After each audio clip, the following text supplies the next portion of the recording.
I've passed my humiliation ritual with all honors, with flying colors. But the only difference between my humiliation ritual and a lot of others is I was walking with God the whole time. Being deeply rooted in prayer, deeply in search of answers, and deeply rooted and grounded in the palms of his hands through the process of this whole humiliation ritual. Do you know what the #1 job of somebody that sold their soul in Hollywood is? What? Is to act like it didn't happen. They all do the same job. Katt's been exposing the industry's dark side for years now, but this time he's not holding back. He's calling out Choppa directly. He's saying that Choppa's rise to fame didn't come cheap, that there was a price way bigger than anyone imagined.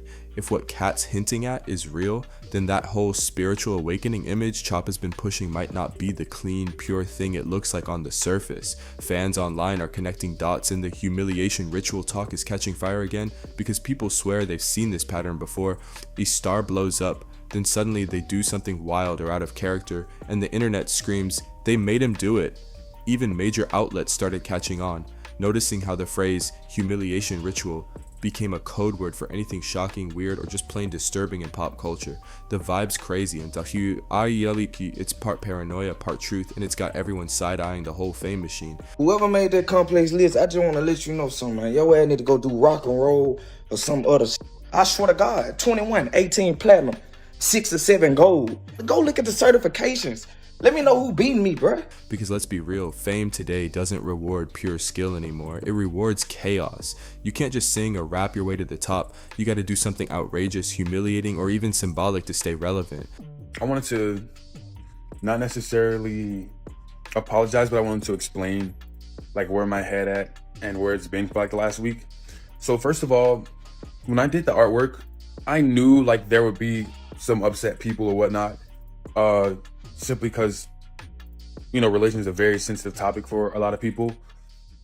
But I also didn't mean to like mock. This wasn't like a to you people, to the Christians, like, you know, it was not that. It was literally me saying, oh, I'm back like Jesus. Like that was like the whole thing. I'm not the first person to dress up as Jesus. Look at Lil Nas X shit. When he dropped Montero, Call Me By Your Name, J. Chris, and those infamous Satan shoes with MSCHF, people completely lost it. Religious groups said it was evil. The conspiracy crowd said, that's the ritual right there. Lil Nas claimed it was just marketing, that he was trolling, but not everyone bought it. The timing, the imagery, the fire, the horns, it all looked way too intentional. And then came Sam Smith and Kim Petras at the 2023 Grammys, dressed like they were straight out of a dark ceremony. And that's when people really started to question what was going on behind the scenes. Red latex, blazing flames, horns everywhere. That unholy performance had people clutching their remotes and rebuking their TVs like they were watching something unholy for real. Online, the conspiracy crowd didn't hesitate for a second. They said, that's the ritual, mission accomplished. Most people's #1 fear is public humiliation, okay? I don't give a anymore. I'm not afraid of it because I've had plenty. Even the casual fans agreed something about it felt more like a dark ceremony than a regular music performance. The lights, the symbolism, the energy, it all had that eerie Hollywood flavor that it makes folks raise an eyebrow. Then came Shabuzi, the new face on the rise, fresh off his wave of fame and that big Met Gala debut, and already the internet's calling him the latest recruit. Dude showed up dripping in pearls, rocking that soft androgynous vibe. And boom, the next day social media went wild with videos calling it another humiliation ritual. Commenters were breaking down every single detail of his outfit like it was FBI level evidence. One user wrote, Hollywood turned him out. Another said, WTF bro went from masculine to feminine in less than a year. And the streets, they're whispering that he did it on purpose, that he chose to look that way as part of his initiation. That's all you know me for, is that I'm quite likely to tell the whole truth and nothing but the truth, so help me God. Now, I've had to turn down $50 million 4 times. 4 times, just to protect my integrity and that virgin I was telling you about. Right, because P. Diddy be wanting the body. And you gotta tell him no. You got to tell him no. I did. I did. That's the talk now. Every time a star blows up fast, people say they gotta do something embarrassing or strange to prove their loyalty, like it's a twisted game of submission for fame. But here's the real question. Why humiliation? Why make stars do that out of all things they could possibly force? Well, Mel Gibson once put it bluntly, humiliation is Hollywood's favorite weapon. It's the one thing every celebrity fears the most because once your pride is shattered in front of millions, they own you. You'll do whatever it takes to keep that spotlight shining, even if it means trading your self-respect for another hit single or movie role. And just when that whole humiliation ritual conversation started to quiet down, guess who jumped right back into it? NLE Choppa himself, out of nowhere. He dropped a video on YouTube titled, "I did a humiliation ritual and I passed." Bro didn't even flinch. He said it loud like he was proud, claiming he passed with flying colors, like it was some final exam you take to graduate into the next level of fame. But here's where things started getting really strange, like reality bending strange.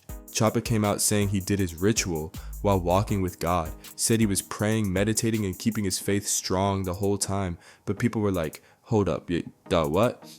But the only difference between my humiliation ritual and a lot of others is I was walking with God the whole time. Being deeply rooted in prayer, deeply in search of answers, and deeply rooted and grounded in the palms of his hands through the process of this whole humiliation ritual. How you gonna call something a humiliation ritual and still label it holy? That contradiction lit the internet on fire. Everyone started debating, like, was it a real spiritual moment or just a coded way of saying he played the industry's game? The confusion only made things wilder. Then Choppa went and doubled down. In another clip, he started bragging like he had mastered the industry, talking like he was untouchable, saying he was the best, but later he tried to walk it back, saying he wasn't himself when he said all that. Too late though, the internet never forgets. Once it's out there forever. And that's when folks started seeing the pattern clearer than ever. Get famous, do something shocking or humiliating, call it growth, and then pretend like it never happened. That's exactly what Katt Williams has been warning about for years. Katt said it straight up. In Hollywood, once you sell your soul, your #1 job is to act like it never happened. Every last one of them plays that same role. Smile for the cameras, deny the rumors, and keep the machine going. People used to laugh saying Katt was just being paranoid. But looking back now, it sounds like he was handing out a blueprint. In that viral interview with Shannon Sharpe, Katt dropped bombs. Said he was offered $50 million not once, not twice, but 4 times just to play the game. All he had to do was join the DL madness, to show up to those secret invite-only parties and keep quiet about what really goes down behind those mansion doors. But Katt said no way, said he'd rather stay broke than sell his dignity for a trophy. In his own words, "That's all you know me for, telling the whole truth and nothing but the truth, so help me God." He said he turned down $50 million 4 different times, and that's when people finally started realizing, get shit on that shit. Whoever made that complex list, I just want to let you know something, man. Your ass need to go do rock and roll or some other shit.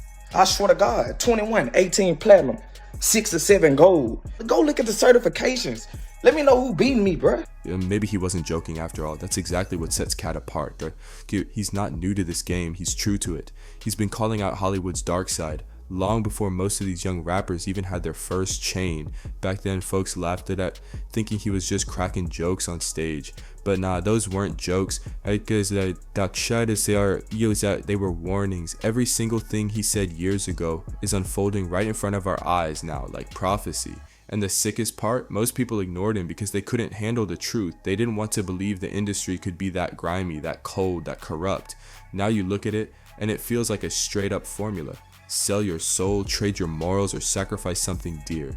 That's the entry price for fame. Every superstar has whispers floating around them, the same rumors repeating over and over. Beyonce, Jay-Z, Rihanna, Doja Cat, all accused of some type of initiation to reach that next level of success. The moment someone dares to speak on it, suddenly they're labeled crazy, unstable, or mentally off.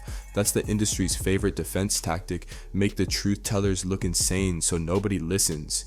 And I felt like that day, I kind of released a small bit of it. And I think in the process of me releasing that, that was the first time in a long time you kind of seen that glimpse of me. But when I recorded the first video that I made of me passing my humiliation ritual, I say that to say I was extremely angry. I was not calm.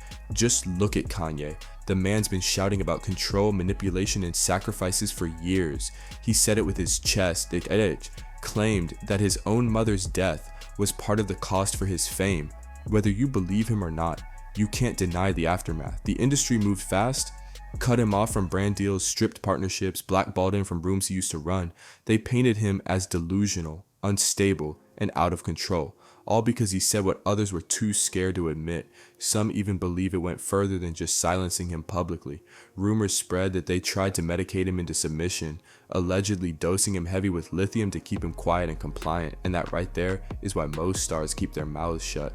They've seen what happens to the ones who speak up. The second you pull back that curtain, they make sure you never get a chance to talk again. You can go from being a superstar to being called unstable overnight, but patterns don't lie. Every time someone hits peak fame, something strange always follows. A public embarrassment, an out-of-nowhere outfit that shocks everyone, or some event that feels straight out of a ritual. It's like fame demands a sacrifice, and not of money, but of image. Every time something happens that changes how people see them forever. Now sure, plenty of folks still don't buy into the whole ritual theory. They'll tell you it's like just performance art, fashion statements, or high concept expression. Nothing sinister behind it. They'll call the horns, latex, and wild fits couture camp, just a way to push boundaries creatively. And maybe in some cases they're right. Maybe it really is just art. But here's where it gets weird. To be gay in Hollywood, you never expected. They be having these big mansion parties, and the mansion party, the whole mansion is a party, and then it's a separate party in the little rooms. I ain't been famous that goddamn long. I'm excited to be at the mansion party. You be looking in all the goddamn rooms, and you around and look in the wrong room. A lot of these artists start acting totally different after those so-called performances. Their vibe changes completely. The energy feels off. The way they talk, dress, move, it's like they left part of themselves behind. And the shift always leans one way, into the strange, the rebellious, or the flat-out shocking. Suddenly they're dressing in gender-bending outfits, pushing spiritual boundaries, or doing stuff that's totally opposite from how they came into the game. That's why the streets are watching closer than ever, because when a rapper who built his name on street anthems suddenly shows up looking like a gothic priest in a latex robe. I don't care who you are. I ain't taking no slice from nobody, right? I ain't taking no slice from nobody. It's God. That's the only person that I serve. My mom ain't here. My mama was sacrificed. Nature. You understand? Yeah. The creation. Michael Jordan. What about him? His daddy, right? Bill Cosby, his son, right? Dr. Dre, his son.